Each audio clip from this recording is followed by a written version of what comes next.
Mga kababayan, ma'am sir, this is Jam the Filipino channel. Actually, good afternoon na. This is Jam the Filipino channel ang inyong pong lingkod.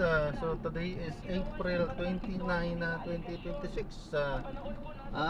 Tayo ngayon ay papunta dyan yan sa may San Antonio Residence. Back in sa may San Antonio Residence sa Malugay Street po yan, San Antonio, Makati. At dadalhin po natin sa may Show Boulevard, sa may Vista Show Condominium, sa may Show Boulevard po yan, Show Boulevard, Addition Hills sa Mandaluyong.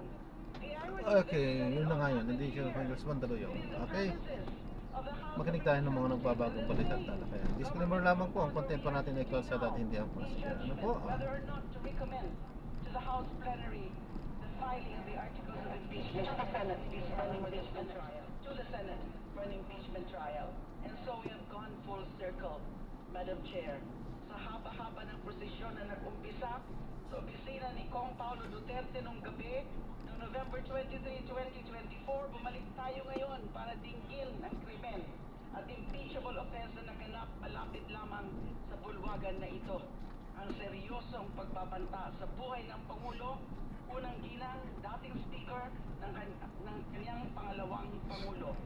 Di ba sana kung walang gulugod sa likod ng banta?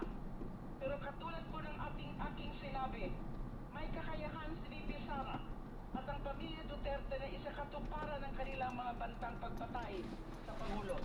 Sa katunayan, ilang beses nilang inahiling tulad ang Pangulo sa libo-libong drug addict na pinapatay ng kanilang tatay.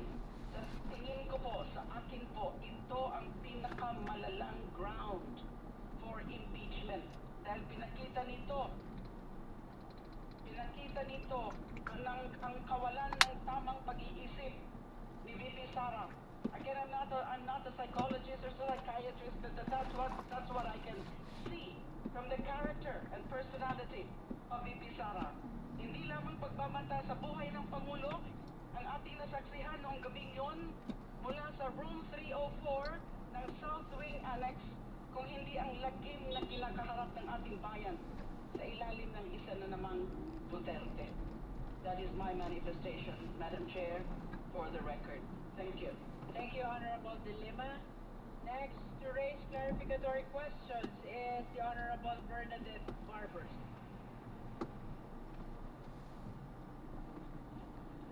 Good afternoon, Madam Chair.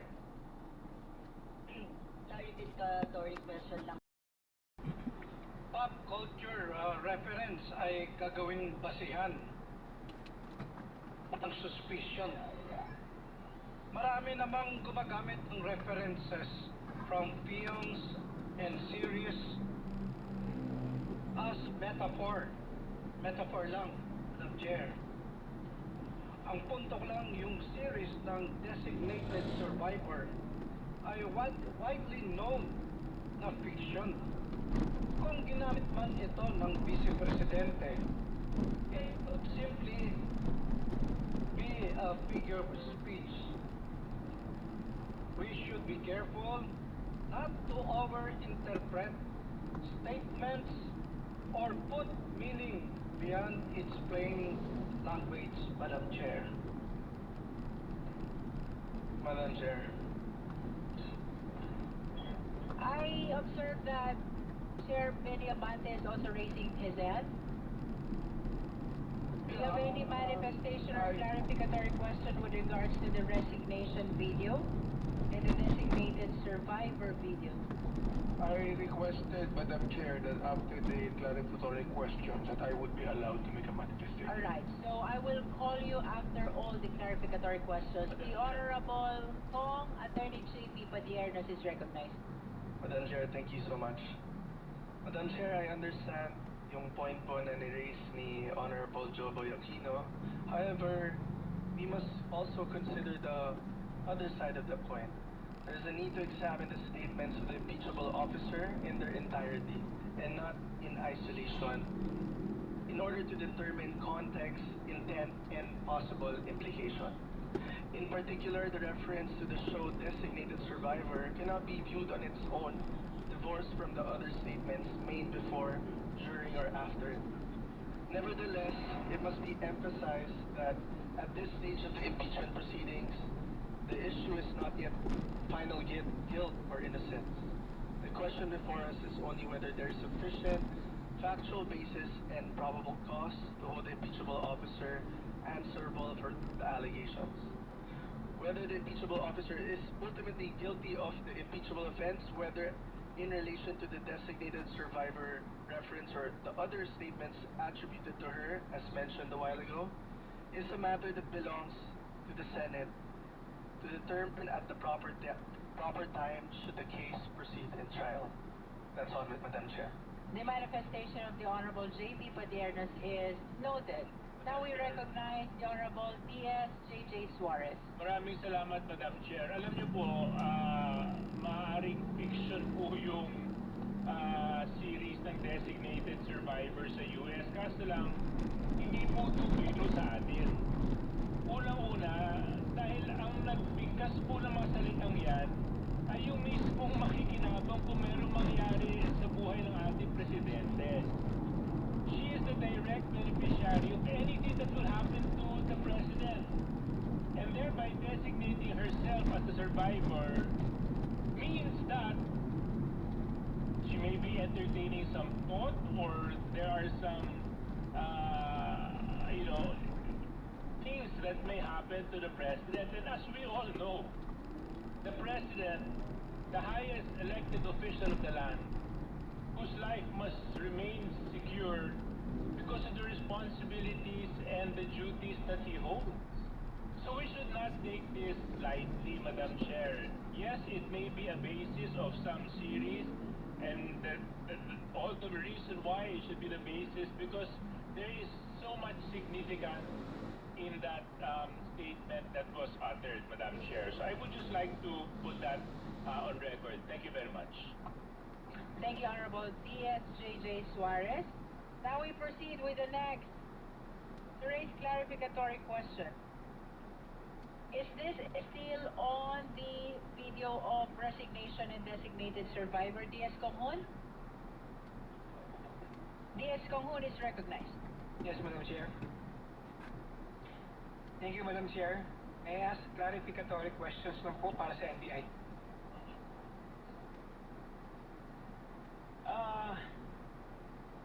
Base po sa Part 4, Paragraph 53 ng Affidavit of Investigation, sinabi dito na the statements made by the Vice President were brought about or motivated by the unpleasant circumstances that happened prior to November 23, 2024 press conference.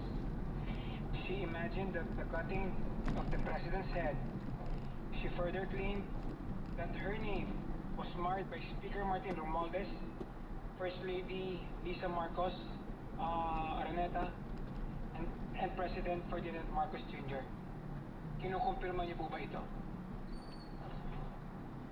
Yes, Your Honor.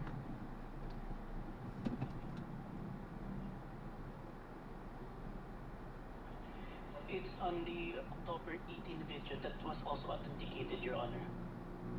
Thank you. Base naman po sa Part 4, Paragraph 54 ng Affidavit of Investigation, sinabi po dito na the conclusion of these circumstances will demonstrate that the threat is not a product of temporary fit of anger, but it was deliberately thought out by the Vice President. Kinukumpirmahan niyo po ba ito? Yes, Your Honor.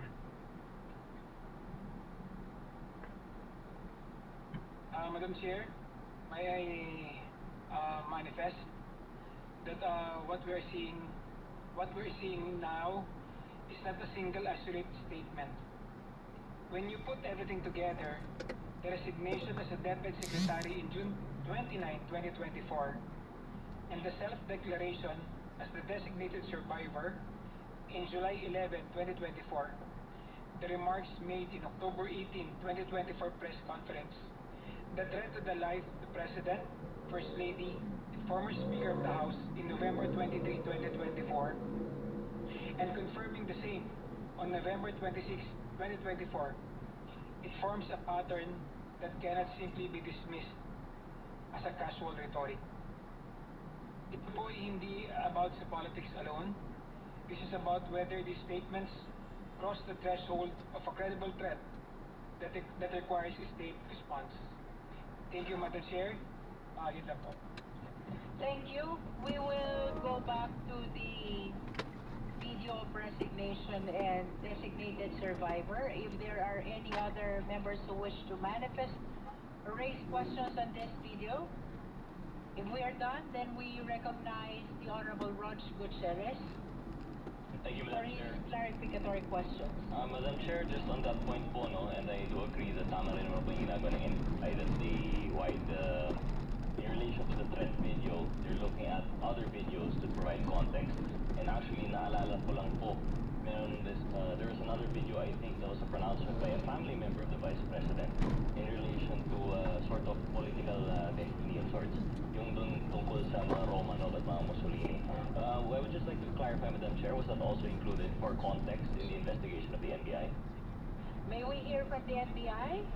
The Honorable Gutierrez is asking if the video about Romanov is part of your submissions.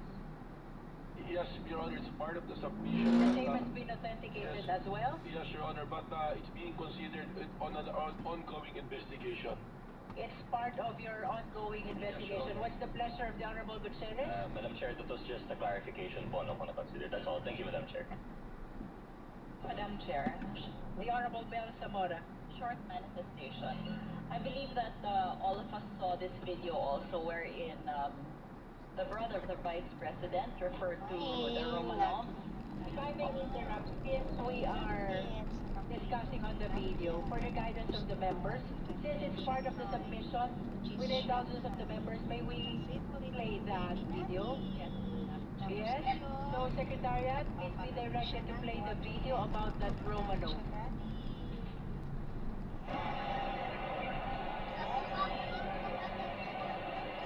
That's a simple message ato ang Pangulo. From now on, before you go to bed, think of the Romanovs. Think of Benito Mussolini and his wife. And think of what happened to you in 1986. And maybe you'll reconsider the direction that you are taking.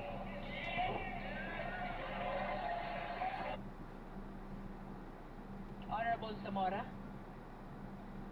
Madam Chair, I just wanted to make a brief manifestation regarding that video. Maybe I'll give a little crash course on history. The Romanovs were the ruling imperial dynasty in Russia from the 1600s to the early 1900s, Madam Chair. And why?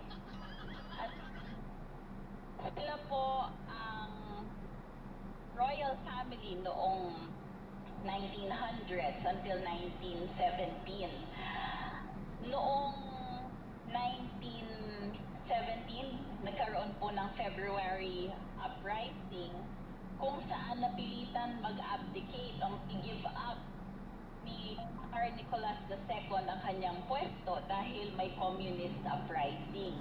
Pagkatapos po, October 1917, another uprising by the Bolsheviks, which was led by Vladimir Lenin, and ano pong nangyari dito? Kaya mahalaga itong Romanovs na to. Sila po, ang buong pamilya, ang mag-asawa na si Tsar Nicholas II, si Tsarina Alexandra at ang kanilang 5 anak ay kinuha, ilagay sa isang house sa Siberia at isang araw pinagpapapatay po silang lahat. So, yun po ang reference, nakababahala po ang reference nila sa Romanov. Bakit naman din po nila babanggitin si Benito Mussolini? Sino ba to?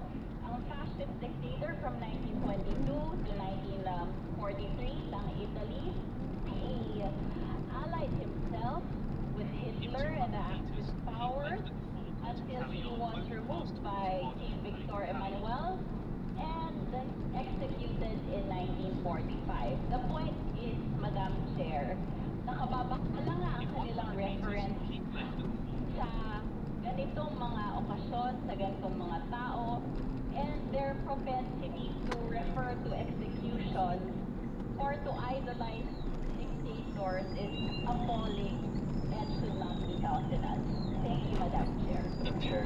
That is very enlightening. Can we hear first the appreciation of the NBI?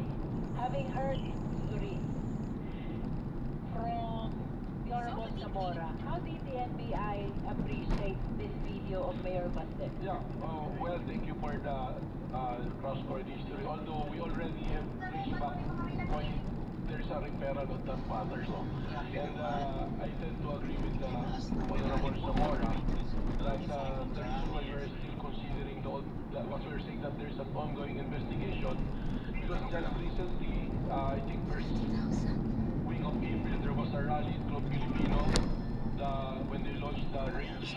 Even the name you see it, Rage. So, wherein the Mayor Baste Duterte made reference to kuhain yung ulo ng Pangulong Marcos. And we've noticed a pattern na paulit-ulit lagi sinasabi kuhain yung ulo. I think there was also a video submitted by NBI which was also considered in the ongoing investigation that Vice President Sara Duterte also referring to remove the head. And I'd like to make a reference on the earlier statement of Honorable De Lima, the pattern of behavior of the Doon pala sa taas yun. recorded naman in publicly. Mag-U-turn na lang tayo dito, mama. Hindi ka naman diretso, kuya. Ha? Eh, saka na lang. Pwede dito? Oo. Ay. Hindi ka nga lang dyan, kuya. Mag-ano ka lang. Turo ko sa'yo. Sige, Mayroon sige, pong sige. isang individual doon sa live na nag-post na barili na yan. Mas mabilis So pa nga it's dito. very Huwag lang alarming traffic. dahil parang Kasi dun, continuing na po yung trend sa ating Pangulo. And Ito kami diretso, naman po sa law enforcement, kakanan any ka threat to lang, the president or ikot ka high lang, officials in diretso ulit, government, ganun. we consider it as a threat Ganun to ang the way. national security. So, it's good that Ito, keep kuya. these things Tama yung nagkamali ka. So in addition to that, Ayun, I nagtuturo na rin ng ano. administrative order number 11 So, po. Mas maganda kasi may mga iba kang way na alam, kuya. Para hindi, meron kasi may mas mabilis na daanan. Minsan yung ways, That's administrative order number ilalayo ka 11. pa dyan eh. Yes, ma'am. And Katulad ng mama sinakyan ko kanina. wala naman po Hello, official but it's a task force ikot-ikot to pa ako, may monitor all the dadaanan threats akong dito. to the president and all other officials in Ano government. yung Is that part of your submission also? Yes, ma'am. Although it's not Minsan kasi directed talaga, particularly to the maganda Dutertes, kung but it's maalam ko sa directed to directions talaga yung way. general sa lahat po.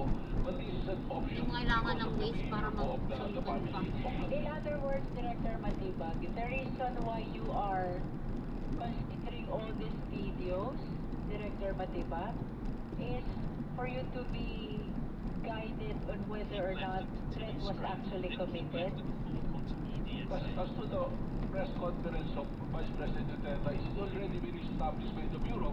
It's established already. Long before I came to the Bureau, nandiyan naman po yung records, the record which speaks for itself, na the threat, the great threat and the inciting to sedition are clear. All the elements were present, and dyan po, we're just waiting for the decision of the prosecution. May we just know, for the record, you mentioned a while ago that there is a follow-up investigation.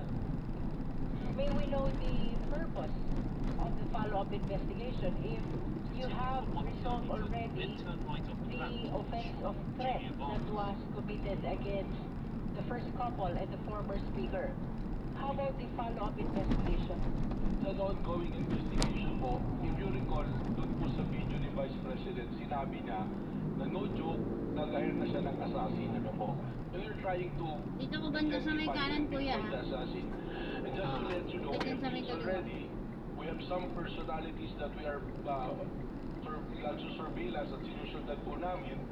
But I have to caution you individuals and say that I apologize that we cannot name the names of those individuals namin sinusundan.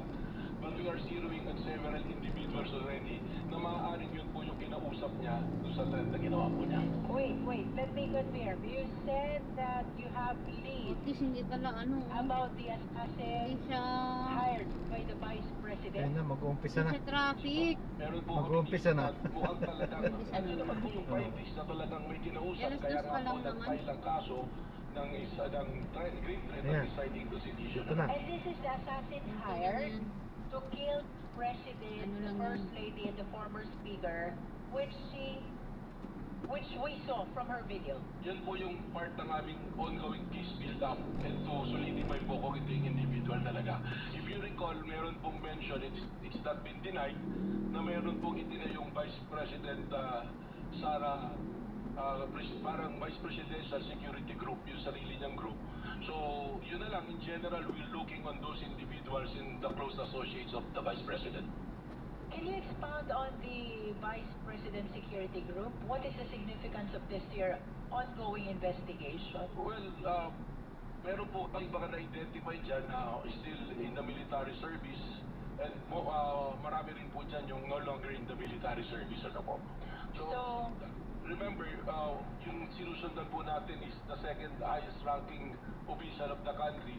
So she has the network. So, at kaya po kailangan nating sundang maigi at i-surveillance po yung mga nakakausap at mga kinausap po.